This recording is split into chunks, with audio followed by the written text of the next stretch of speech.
Welcome back to TarHeelIllustrated.com. I'm Bryant Balcom, joined by publisher Andrew Jones. We've got another edition of a THI podcast for you today. Today, we're covering some positive news in Chapel Hill regarding Seth Trimble returning for his senior season with UNC. This comes following a junior campaign where he averaged 11.6 points per game, 5 rebounds per game on just shy of 43% shooting. Shot 26.6% from three with 25 makes and 94 attempts. AJ, you just want to kind of get your initial thoughts on this, what this means for UNC moving forward, and having Seth Trimble back for his fourth and final year in Chapel Hill. Seth Trimble checks a lot of boxes in 2025 that teams wanted checked in 2015. And I think that's one of the positives here because you have continuity in the program. You have a guy that plays for the front of the jersey. You have a guy that can defend as well as anybody in the ACC. You have a guy that's fantastic in transition. You have a guy that I think can be a fanny smacker, a guy who's got dog in him. You've got a guy who plays for the final score as much as anybody that's played at Carolina a while. And I'm not saying other guys didn't. It's just that it is so important to him. And you've got a player the last 2 years who at the end of the season was in tears. And as someone who's done this for a long time, I can speak to the importance of that on a very specific and confident level because I have seen guys that predictably were not in tears. And it's not just at North Carolina. It's the other schools I've covered too. I've been in a lot of locker rooms after teams have been eliminated. Seth is guaranteed. And I think you need that. You need that when you're bringing in parts from other places. You need to have a guy who says, here's the lay of the land. Here's kind of how we do things, but you can do it in your own framework. And this is what it's all about playing here. Look up there. I know what's up there. I know what those names represent. I play for a bigger purpose and a bigger cause. There's something utopian about the way Seth Trimble approaches playing basketball at North Carolina and the way he views his place in North Carolina basketball. Now, this wasn't a perfect series of meetings and conversations going back and forth that led to this decision. Obviously, maybe some concessions were made. There's some realities that have not yet been finalized. But what's important is Seth Trimble is a winner. He's the kind of guy you find on championship teams, whether as a starter or a reserve. And having someone like that there, Hubert knows he can count on Seth. If he calls Seth into his office and they're having some problems, what are you seeing? Tell me what you think. Seth's the kind of guy that could be a tremendous confidant with Hubert. Hubert will trust what he says, and he will be a good voice and face of the program moving forward this season. I think it's big. He may not be an all-ACC player, but he could be an all-Carolina player. And I think that's what's important because it's hard to find that through the portal. Yeah. If he would have gone elsewhere, they wouldn't have been able to find that through the portal. They would have had to more, I don't want to say patchwork things, Bryant, but you would have to work really hard on building chemistry. I think sometimes you can force it too much so it doesn't happen. You kind of have to let something like that happen naturally. Or if you're a coach, you stay out of the way. It's like a manager in an office or something like that. Sometimes you got to stay away and allow things to kind of happen naturally. Seth will allow that to happen. He'll know how to bring guys together and steer them forward into a joint mindset that is sort of the one for all. I know it may sound a little corny what I'm saying, but he brings those attributes. And there's a lot of basketball stuff there too. And he gets that clout because of the basketball stuff. But this is big because it allows Carolina to continue being Carolina in certain areas. Yep.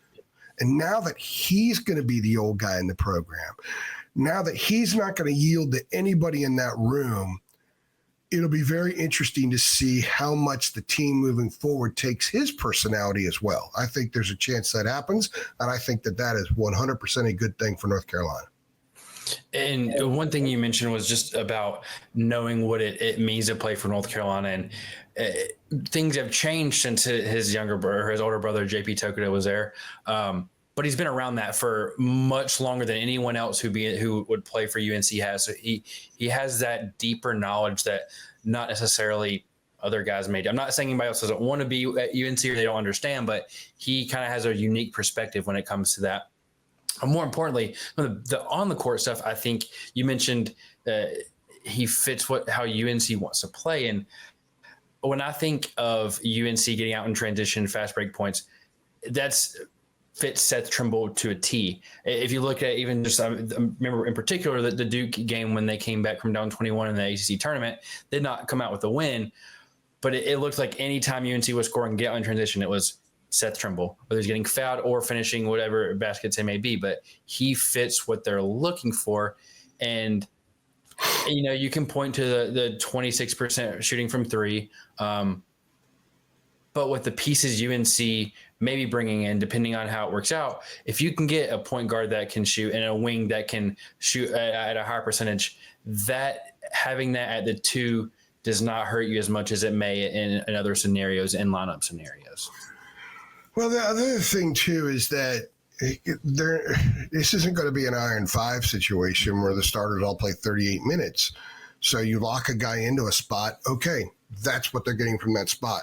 I think with Seth, whether he starts or not, there's nothing wrong with being a sixth man and a guy who could play 15 at the three and 15 at the two, and he's playing starters minutes.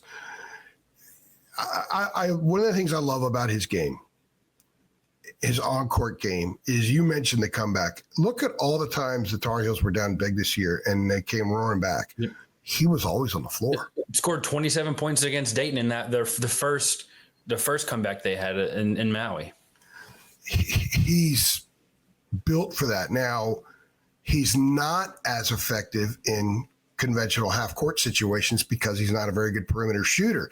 He started out well last year and started struggling, and I will give him all the credit in the world. And this is what goes back to what I was saying a few minutes ago. I love covering him because there's zero BS. There's zero player speak. I remember a couple of times he hit a 3 or 2 in a game, like in late January, early February, and someone would say, you know, you're finding your stroke back after the concussion. Seth would correct him and say, I was struggling before the concussion.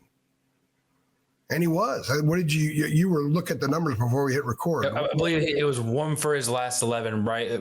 Up into up to the UCLA game. I believe the Campbell game was the first game he missed in that short stretch. 1 for 11 from 3, so he was struggling already and never really got it going. He did make some later in the year, but I don't think you want to go into a season saying, okay, we're going to get 26.6% from the two. That's not a winning scenario. That part of his game must improve. It has to be a point of emphasis because his ball handling has really improved. There was a time where I thought there's no way you can have Trimble like as your third point guard. But you go back to the Ole Miss game, even when RJ was on the court or Elliott was on the court, there were times where Seth was on the ball. He plays with his head up more now. He's got a better handle.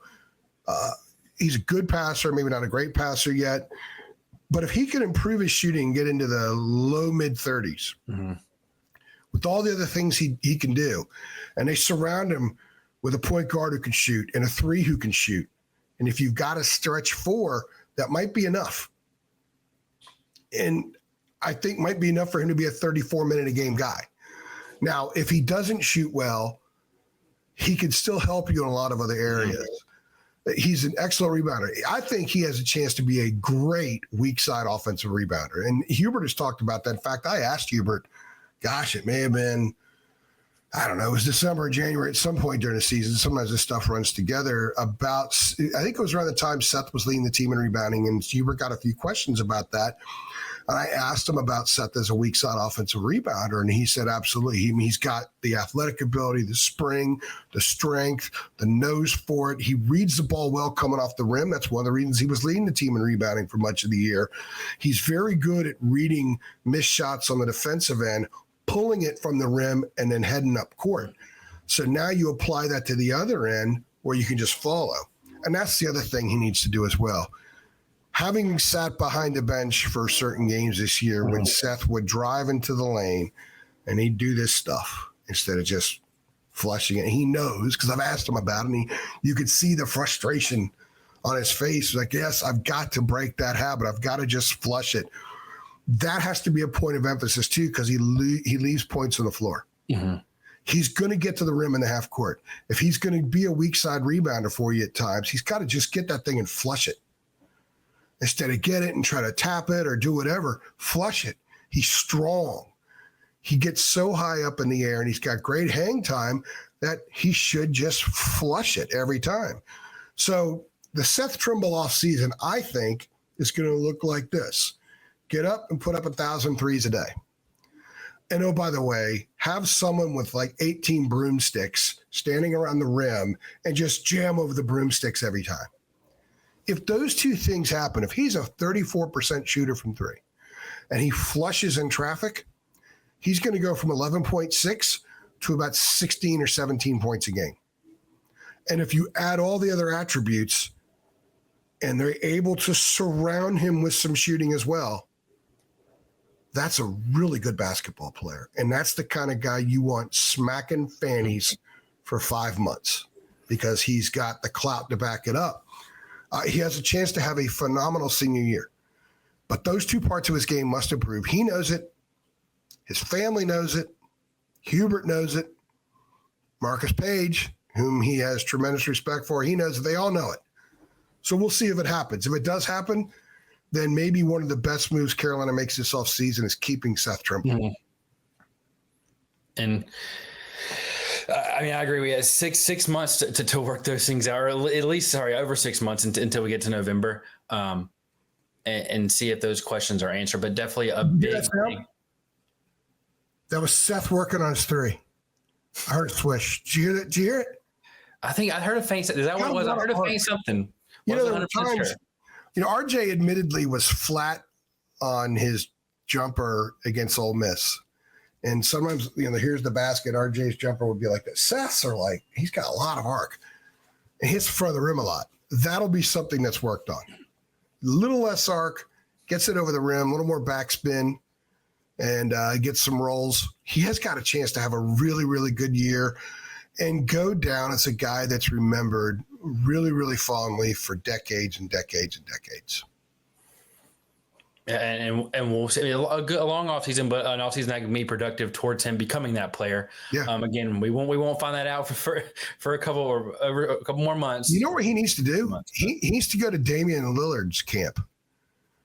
Wow. Caleb Love went there a couple of years ago, and Caleb learned a lot about, and Caleb said he learned about what shots not to take sometimes, although Caleb, I think sometimes just has to shoot what he shoots. But Seth could learn a lot about the mind, the mental side of shooting. That's what Caleb told me he learned the most from Damian Lillard, was the mental side of shooting, was don't let misses beat you, that kind of stuff. A lot of mental toughness with shooting. And Roy used to talk all the time about you got to have toughness to make shots. It's a mental toughness is what he's talking about. So Seth ought to go to the Damian Lillard camp and work with him for a week, and he'll get a lot out of it. Sorry to interrupt you. No, it is to say free promo for Damian Lillard. He doesn't need it, but I know he doesn't need it, but yeah. And again, I agree with everything you mentioned. But again, 6-7 months of an off season to work on those things, and he has. And I'll wrap it up here. But he has the things that you can't teach already in his repertoire. It's the things that you can say shooting or things at the rim are key points in basketball. They absolutely are. But he has the things that you can't teach, and the things that he needs to work on are things that are fixable and things that you can work on and get better at. Which is a positive for Carolina. Yep, absolutely. Again, we'll see 6-7 months from now what Seth Trimble looks like. Again, he started off last year really well, so we'll back for his senior season, and that's certainly good news for UNC. Bring back Memphis Seth, right? It's certainly good news for UNC for the 2025-2026 season. Feel free to like, comment, subscribe. We want to hear from you guys. How are you feeling about Seth Trimble coming back? What are you looking forward to most seeing his senior season in Chapel Hill? So like, subscribe, leave a comment. We want to hear from you. But until next time, I'm Bryant, and he's AJ. Thanks.